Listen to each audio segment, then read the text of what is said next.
자, 지구촌 소식입니다. 최보미 리포터, 안녕하세요. 네, 안녕하세요. 네, 자, 첫 번째 해외 소식부터 전해주시죠. 네, 러시아 국영방송사에서 언론인의 사임이 이어지고 있습니다. 러시아의 우크라이나 침략을 정당화하는 보도 지침에 대한 반발로 보이는데요. 러시아 국영방송 채널1의 유럽 특파원이었던 잔나 아갈라코바가 최근 사임했고요. 경쟁사인 NTV에서 30년간 일했던 바딤 글러스케르와 2006년 프로그램 진행자로 일했던 릴라 길데예바도 같은 날 회사를 떠났다고 영국 BBC가 보도했습니다. 러시아 국영 매체에서 일하는 비러시아인 언론인들도 줄줄이 회사를 떠났습니다. 아르티의 런던 특파원 샤디아 에드워즈 다슈티는 러시아가 우크라이나를 침공한 날 이유를 밝히지 않은 채 사임했고요. 같은 날 모스크바에서 일하던 기자 조니 티클도 최근 사건을 고려한다며 회사를 떠나겠다고 밝히기도 했습니다. 언론인의 사직이나 보도 중단은 공영방송뿐 아니라 독립적인 민간 미디어에서도 나오고 있는데요. 러시아 정부가 우크라이나 침공 이후 언론 통제를 강화하자 신변의 위협을 느낀 데 따른 것으로 풀이되고 있습니다. 자, 최근에 이제 그 러시아 국영방송 TV 뉴스 도중에 네. 그 방송사 여자 직원이었나 그런 것 같던데 그 방송사 직원이 이제 우크라이나 침공을 반대하는 그런 그 기습 시위를 또 생방 도중에 벌여서 이슈가 되기도 했었는데 어떻게 네. 그 직원은 어떻게 됐는지 또 궁금하네요.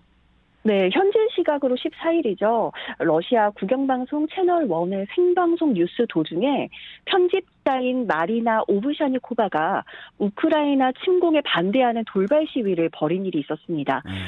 이후에 사전 녹화한 동영상을 통해서 그동안 언론인으로서 침묵을 지켰던 자신의 모습이 부끄러웠다며 시위를 결심한 이유를 밝혔는데요. 오브샤니코바는 14시간 넘게 경찰 조사를 받은 뒤 3만 루블, 우리 돈 약 33만 원의 벌금형을 받고 풀려났습니다. 다만 이 벌금형은 생방송 시위 때문이 아니라 후속 영상에서 당국의 사전 허가 없이 반전 움직임을 촉구한 데 따른 것이라고 하고요. 러시아 당국이 이번 생방송 시위에 대해 허위사실 유포죄를 추가 적용할 경우에는 최대 15년의 징역형이 선고될 수 있다고 외신들이 보도했습니다. 오브샤니코바의 용기 있는 시위 이후에 그를 지지하는 목소리가 잇따라 나오고 있습니다. 러시아 야권 인사인 알렉세이 나발니 보좌관은 트위터를 통해서 오브샤니코바를 대신해 기꺼이 벌금을 내겠다며 지지의 뜻을 밝히기도 했고요. 마크롱 프랑스 대통령은 대사관 보호나 망명 등을 통해 오브샤니코바를 보호하는 외교적 노력을 시작할 것이라고 밝혔습니다. 젤린스키 우크라이나 대통령은 영상 메시지를 통해서 진실을 전하려는 모든 러시아인에게 감사하다는 인사를 남기기도 했습니다. 아이고, 참 하루빨리 좀 상황이 정리가 돼서 네. 좀 부디 좀 평화로운 그런 소식을 좀 전해 듣기를 바래 봅니다. 자, 다음 소식 전해 주시죠.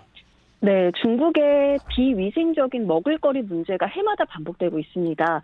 중국 광영 매체인 CCTV가 매년 3월 15일 소비자 날을 맞아 고발 프로그램을 방영하는데요. 올해는 갓과 배추 등 채소에 소금 등의 양념과 향신료를 넣어 절인 수완차이의 비위생적인 제조 과정이 적나라하게 드러났습니다. 중국 후난성 화룡현의 농가들에서 수완차이를 만들어 인근 회사에 납품하는데요. 식품을 만드는 장소가 마을 논바닥입니다. 논 한가운데 구덩이를 파고 채소를 넣은 뒤 소금 등으로 절인 것으로 밝혀졌습니다. 위생시설은 전혀 없었고요. 신발을 신거나 맨발로 사람들이 구덩이 안에 들어가서 채소를 밟고 절이는 것도 모자라서 담배를 피우는 모습도 목격됐습니다. 이렇게 만들어진 수완차이는 인근 회사로 납품됐지만 추가적인 위생검사는 전혀 이루어지지 않았고요. 또 다른 회사는 제품의 변질을 막기 위해서 방부제를 사용했는데 일반 기준보다 2배에서 많게는 10배 더 사용했다고 합니다. 이번에 적발된 회사들은 모두 5곳인데요. 해외로 수출되는 수완차이는 위생시설이 갖춰진 곳에서 만든다고 밝혔습니다. 아니, 수출이 되는 식품은 위생 시설이 갖춰진 곳에서 만들어진다고요? 네. 왜 이런 차이가 생기는 건가요? 해외 수출 과정에서 위생 문제가 생기면 우리 돈으로는 약 2천만 원 정도의 벌금을 부과받지만 중국 내에서 적발될 경우에는 벌금이 고작 20만 원에서 40만 원 수준에 불과하기 때문입니다. 아, 예, 이렇게 비위생적으로 만들어진 수완차이는 라면 제조로 유명한 중국 식품 브랜드에 팔려 나갔다고 해요. 예, 비위생적인 수완차이 제조 과정이 알려지자 지방정부는 즉각 문제가 된 해당 업체 5곳의 모든 제품을 봉인하고 진상 조사를 벌이는 동시에 다른 절임식품 업체에 대한 점검에도 들어갔습니다. 네. 한편 주중 한국대사관이 중국 해관 총서를 통해 확인한 결과 이번에 문제가 된 수완차이는 우리나라에는 수출이 안 되는 것으로 파악됐습니다. 근데 그걸 어떻게 알아요, 이걸? 또 미리 또 몰래 그러니까요. 또 들어올 수도 있는 건데. 참 이게 식품, 이게 우리가 먹는 이 식품이 제조가 되는 곳은 무엇보다도 뭐 당연한 얘기인데 위생이 중요하잖아요. 네. 예, 뭐 벌금에 따라서 뭐 수출용 또 뭐 내수용 이렇게 뭐 다르게 적용된다는 게 이게 좀 너무 이해가 되질 않고 어떤 상황에서든 이제 좀 중국도 좀 기본과 원칙은 좀 지켰으면 좋겠습니다. 예. 네, 맞습니다. 자, 마지막 소식 전해주시죠. 네, 이번에도 원칙이 무너진 사례입니다. 네, 미 플로리다주 템파에서 열린 마라톤 대회 도중에 음주운전 차량이 마라톤이 진행 중인 고속도로에 진입한 일이 발생했습니다. 이 차량을 몰던 크리스틴 와츠는 혈중 알코올 농도 0.271%로 만취 상태였는데요. 네. 플로리다주는 0.08% 이상 운전자에게 면허 취소 처분을 내리는데 그보다 훨씬 높은 수치인 겁니다. 와츠는 통제 알림판과 로드콘을 모두 무시하고 제지하던 바리케이트도 돌파했습니다. 뒤늦게 경찰차가 추격하긴 했지만 음주운전 차량을 따라가서 막기에는 시간이 부족했는데요. 이때 동료에게 보고를 받은 토니 석 고속도로 순찰대원이 나섰습니다. 석은 침착하게 와츠의 차량을 기다렸다가 자신이 몰던 경찰차로 와츠의 차량을 정면으로 들이받았습니다. 아이고.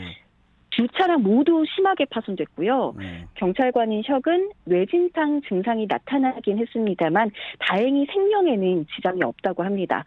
또 다른 운전자 와츠 역시 생명에는 지장이 없는 것으로 알려졌습니다. 이 경찰관 석이 음주운전 차량을 막지 못했다면 10,000명이 참가하고 있는 마라톤 대회에서 큰 인명피해가 발생할 수도 있었는데요. 그렇죠.